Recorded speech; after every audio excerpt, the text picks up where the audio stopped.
These 5 creepy, unsolved disappearances are based on true stories. Number 5.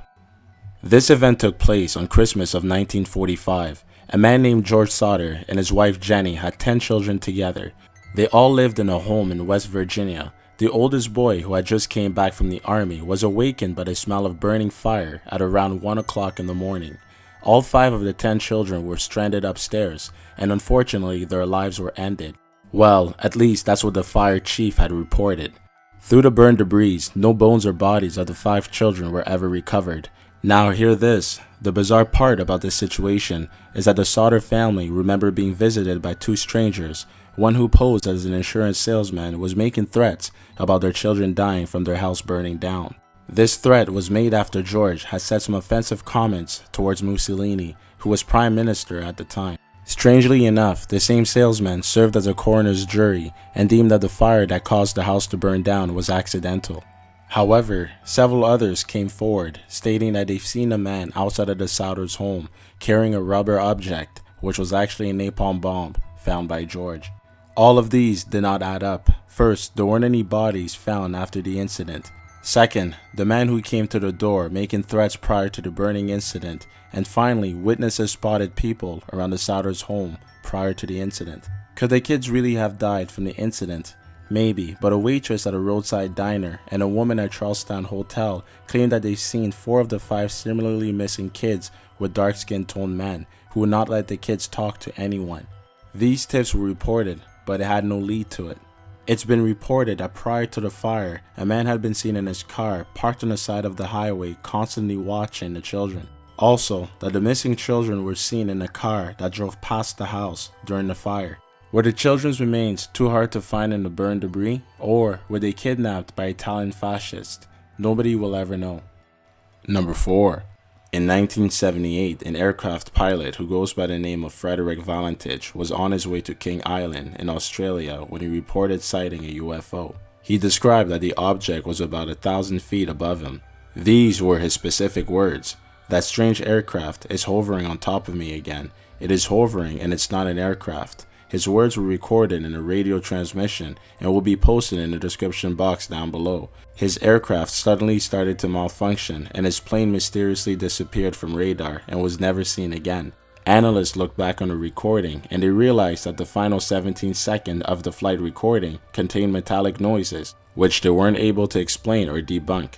What makes this case interesting and spooky is that the Royal Australian Air Force spokesman mentioned that the exact same week there were about 10 reports of UFO sightings. Number 3. It was a hot day on September 20th, 1988 in Belen, New Mexico, when the young 19-year-old Tara Calico decided to do her daily bike ride on Highway 47. That day, she did not return from it. On June 15, 1989, a woman had found a Polaroid in a parking spot close to a convenience store in Port St. Joe, Florida. In the Polaroid photo was a teenage girl and a young boy who were both gagged in what looks like a van. The boy in the photo may have been Michael Hanley, who also mysteriously disappeared. However, his case was dismissed when his remains were found near the mountain close to the spot where he disappeared. 2 more Polaroid photos of Tara were obtained but weren't released to the public. Number 2. On January 2000, Zeb Quinn, who was 18 years old at the time, was supposed to be meeting up his friend Robert Jason Owens. This meetup was interrupted by an urgent message he had received. Zeb read the message and fled immediately to the closest payphone available to him. The look on Zeb's face was unexplainably terrifying. He rushed in his car and rear-ended his friend Jason's truck before he could drive away. That was the last time that Zeb was seen. Days have gone by when finally Zeb called in sick to work. His manager had doubts that it was him on the phone, so he decided to retrace the call. The call was traced back to his friend Jason, who he said Zeb had asked him to call in for him. When authorities were notified about this, Zeb's friend Owen had received treatment for a head injury and broken ribs the morning after Zeb had disappeared. This grew a lot of suspicion. He had claimed that the injuries were caused by a motor collision and had refused to cooperate with police. Later, throughout the investigation, it was discovered that Zeb had a romantic relationship with a woman named Misty Taylor, who was dating a physically abusive boyfriend at the time. Records indicated that the message Zeb had received the first time was sent by his aunt, who she claims wasn't home at the time because she was hanging out with Taylor and her family. The really messed up part about this is that 2 weeks after Zeb had disappeared, his car was found in a parking lot across the street from the hospital where Zeb's family worked at. Information were written on the back of his window in lipstick. In the trunk of his car, a jacket, a hotel room key, and a 3-month-old puppy was found. Basically, someone had tried to send a message. Up to today, Zeb has still not been found, but for the most part, police presume that he might be dead. Number 1. Dorothy Cooper Forstein was a woman from Philadelphia who seemed to be happily married, well-liked around her community, and a loving mother of 3. She had been married to an officer of the state named Jules Forstein. Together, they had 3 young children, Marcy, Myrna, and a third one who was born from Jules' previous wife, who died at around 1940, and a newborn baby, Edward. In 1944, the two had been happily married for about 2 years. One afternoon that day, Mrs. Forstein dropped off her children at a neighbor's house so she could run some errands. It was nearly dark when she returned home. As soon as she entered her home, someone attacked her. She was being helplessly into unconsciousness. As she fell to the ground, she had knocked over the phone while the operator was still on the other line. He had heard some strange noises and the police were alerted. When the police arrived, they found Dorothy laying on the ground with a broken nose and jaw. Her shoulder was fractured and she also suffered from a concussion. This investigation puzzled the investigators as there wasn't anything stolen from the house, and her husband, who was a prime suspect in the case, explained that his wife had no known enemies around the community and that she was practically loved by everyone. But he couldn't think of anyone who had such rage against his wife to attack her. But it was apparent that someone had something against his wife, but no one knew who. Even though Dorothy's physical injuries were healed, her mental state was not. She was never emotionally healthy again.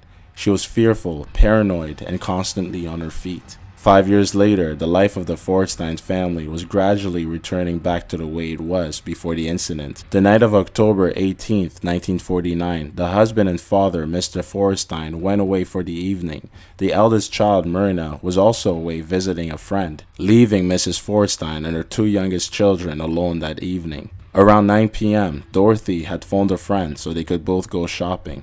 When Mr. Forstein returned to the house at around 11:30 p.m., his 2 children were hidden in a corner of the bedroom upstairs, yelling, "Mom's gone." He waited 2 days before he could contact police.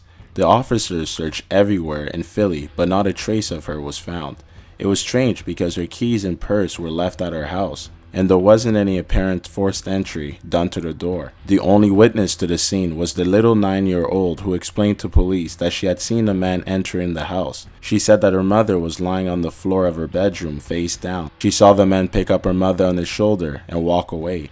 She said that she had asked the mysterious man, "What are you doing?" He responded, "Go back to sleep, little one. Your mother is all right." He then patted her head and left with Mrs. Forstein. 15 minutes after it happened, she mentioned that her father returned home. Police found a hard time believing the story, as there wasn't any fingerprints linking to an unknown anywhere around the house. However, Marcy had stuck to her story the entire time, and a psychiatrist who had examined her story was convinced that she was telling the truth. Since that day, Mrs. Forstein was never seen again. Thanks for watching the video. Click the big thumbs up, share the video, and subscribe to us to stay updated.